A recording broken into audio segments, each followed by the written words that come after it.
ऐन रमजान महिन्यात चिपळूणमध्ये एक खळबळजनक घटना घडली आहे.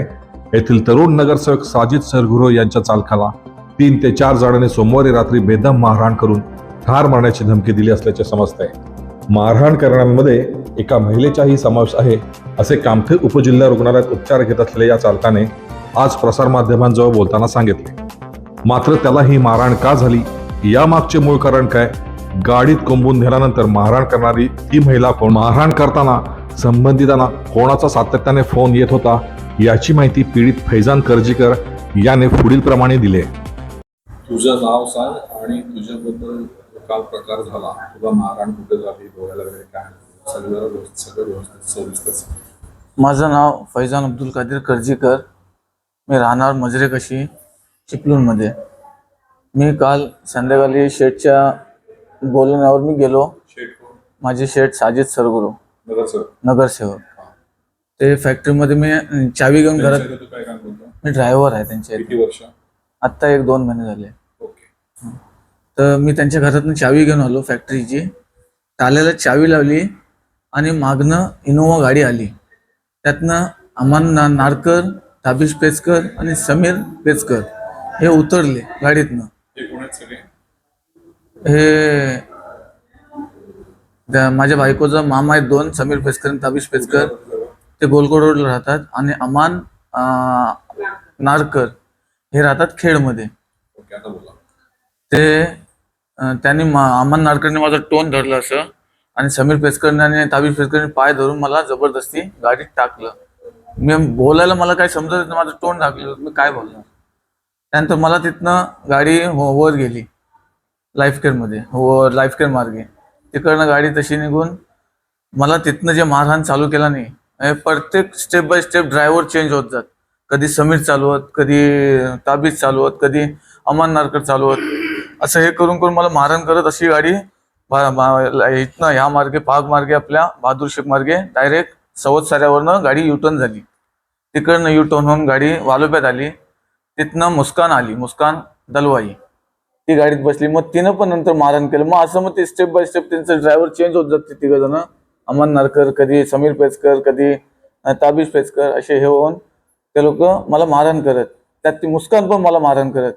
आणि अशा मग ती गाडी कलबसच्या फाट्यावरनं लेफ्ट होऊन चिरणी मार्गे लोट्यावर बाहेर पडली. तिकडनं गाडी वरती जे जुनी हायवेवाल्यांची पोलीस चौकी आहे तिथनं लेफ्टला वर गेली, वर त्या कंपनीच्या डोंगरामध्ये.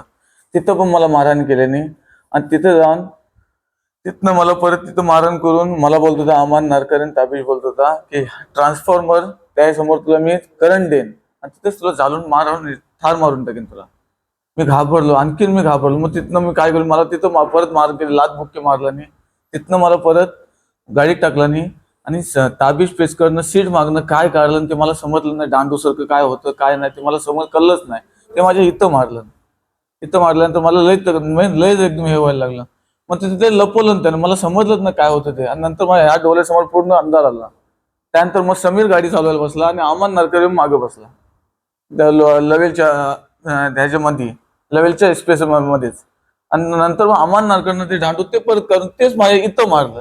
हे सुजलंय सगळं, मला समजलंच नाही काय. नंतर मग त्याने परत लपवलं काय होतं ते मला दाखवलंच नाही. आणि लेवलमध्ये गेल्यानंतर तिथं साईडला गाडी लावून सना माझा एक व्हिडिओ बनवला त्याने. ते तू बोल, ते मुस्कान दलवाईने मोबाईल धरलं होतं. आणि अमान नारकर मला सारखं जीवातून प्राणातून ठार मारायचं सारखं हे दे, ते तू जर नाही बोलला जसे व्हिडिओ तर तुला मी इथंच ठार मारून टाकेन. तर मी जबरदस्तीला माझ्याकडनं व्हिडिओ बनवून घेतली की तू तुझ्या बायकोला जबरदस्ती पळून नेलंस, तिच्यावर जबरदस्ती केलंस, अत्याचार केलंस, तिच्या आई वडिलांना मारायची धमकी दिलीस, असं तसं हे सगळं माझ्याकडनं सगळं हे व्हिडिओ बनवून घेतलं नाही त्यांनी. मी अपंग माणूस सर, मी अपंग माणूस. मला सांगा, मला फक्त एवढंच आहे की मला शासनाकडनं मला न्याय पाहिजे. तर आता मला एक सांगा, ही मारहाण का झाली तुम्हाला? मारहाण मूळ कारण काय? असं झालं की माझी बायको महक दलवाई ती 24 तारखेला 23 तारखेला आम्ही उपवास सोडून हे कॅफेटेरिया, आपले कोकण इटाली कॅफेटेरियामध्ये आम्ही संध्याकाळी उपवास सोडलेला. आणि तिथनं मी तिला तिच्या आजीच्या घरी सोडली आणि मी तिथनं गाडीवर गेलो. रात्री 11 वाजता येऊन तिला मी तिथनं रिसिव्ह केलं आणि घरी गेलो आम्ही. तसं नाही म्हणत, तुमचा प्रेमविवाह आहे का? प्रेमविवाह आहे, हो. मग त्या कारणाने तुम्हाला मारहाण केली. हो, त्या कारणामुळे ते बोलतात आम्हाला खुला पाहिजे. तुम्ही कधी केलं लग्न हे? हे लग्न केलं मी 5/2024 मध्ये, 5/11/2024. 2 वर्ष होऊन गेले. पण आम्ही रिसल लग्न मी पळून जे गेलो ते आता 7 तारखेला 7 जानेवारी 2024 ते काय केलं? आम्ही कोर्ट मॅरेज केलेलं आहे आणि मग पोलीस स्टेशन मध्ये येऊन जमा झालेलो. ओके. तिथनं मग तसं मारहाण करत मला इथं आणलं आणि इथं आणून सना मला ॲडव्होकेट आपले तावडे सर आहेत तिथं नेला आणि तिथं मला ते लेटर त्यांनी ऑलरेडी ह्यांचा मेन जो मुद्दा ह्यांना जो शिकवणार आहे तो सारखे त्या अय्याज शहाची फोन येत यांना. अय्याज शहाची फोन येत की काय करायचं, कुठं आहे, तर तुम्ही काय केलं, किती मारलंय, कसं केलंय, कुठल्या हिशोबात तुम्ही हे केलंय. ते मग ते हे करत करत त्या लोकांनी मला इथं आणलं आणि इथं आणल्यानंतर मला ते लेटर दिलं नाही की ह्याच्यावर तू सिग्नेचर कर. मला जबरदस्ती तिथं पण करत होते. मी बोललो ना मी वाचल्याशिवाय मी सिग्नेचर करू शकत नाही. मला वाचलं गेलो, मला काही दिसतच नव्हतं, मला ह्या डोळ्यात अजिबात काही दिसत नव्हतं आणि या डोळ्यावर इफेक्ट होतोय मला. मी काय बोललो वाचणार. मी बोललो सर हे मला हे मान्य नाही, मी सिग्नेचर नाही करणार. मुस्कान कोण? मुस्कान माझी मेहनी. तुम्हाला मारहाण झाल्यानंतर त्यांनी सोडलं कुठे? इथं आम्हाला ॲडव्होकेट तावडे सरांच्या इथं आणले आणि तिथनं मग जेव्हा त्यांना कळलं की हे लोक सगळे पोलीस स्टेशन मध्ये गेलेत तिथनं ते रपादपा झाले सगळे. कोण लोक? समीर पेचकर, ताबिश पेचकर, अमान नाडकर, अय्याज शाह आणि मुस्कान दलवाई. पोलीस स्टेशनला कोण गेलं? पोलीस स्टेशनला माझे शेठ होते, माझ्या संगते खंबीर उभे होते, साजिद सरगुरो आपले नगरसेवक माझे शेठ. त्याने मला लय सपोर्ट केला नाही आहे आणि माझ्यासाठी ते खंबीर उभे राहिले माझ्या कुटुंबासाठी. माझ्या पोलीस स्टेशनला तुमची तक्रार घेतली आता? आता तक्रार सर आम्ही पोलीस स्टेशनमध्ये मी गेलो पण जसं मी बोलत होतो माझ्या ज्याप्रमाणे त्याप्रमाणे सर तक्रार नाही घेतलेली. आता मी त्यांना बोलतो तो माझी व्हिडिओ बनवलेली आहे, जे काय झालेलं आहे, माझा गला दाबलेला आहे, मला जीवात मारायचे हे केलेले, ती माझी तक्रार वेगळीच राहिली. त्यांना ते आपल्या पद्धतीने दरवाजाला केली लावून ते हे करत होते, म्हणजे त्यांच्या पद्धतीने त्यांनी घेतली, माझ्या पद्धतीने त्यांनी घेतलेली नाही.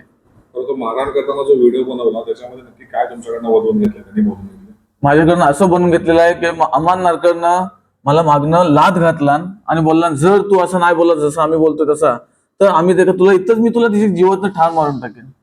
तर मी जर त्यांनी असं बोलून घेतलं माझ्याकडनं की तू तुझ्या बायकोवर जबरदस्ती केलीस, तिला जबरदस्ती पळवून नेलीस आणि तिच्यावर अत्याचार करायचा आणि तिच्या आई वडिलांना मारायची धमकी दिली होतीस, असं त्या लोकांनी माझ्याकडनं बोलून घेतले नाहीत. हे मी सरांना मी बोलायचं हे करत होतो पण सरांनी का हा विषय माझा मुद्दा घेतलेला नाही. सर म्हणजे कोण? Police station. पोलीस स्टेशन मध्ये. तुम्हाला आता काय न्यायाची अपेक्षा आहे? मला न्याय पाहिजे फक्त सर. माझं जे हे झालंय बघा, मी सर सगळ्यांविरोधात तक्रार दिली सर, ज्याने तुम्हाला मारहाण केली त्यांची सगळ्यांची नाव आहेत. फक्त सर आता ह्यांचा जो मेन मुद्दा आहे ते अय्याज शहाने रात्री इथं पण येऊन दम दिला मला, पोलीस स्टेशन मध्ये पण दम देत होता. ते सीसीटीव्ही मध्ये पण तुम्ही चेक करू शकता, बघू शकता. ते पण ते सरांनी काय त्यांचं काय हे नियोजन केलेलं नाही.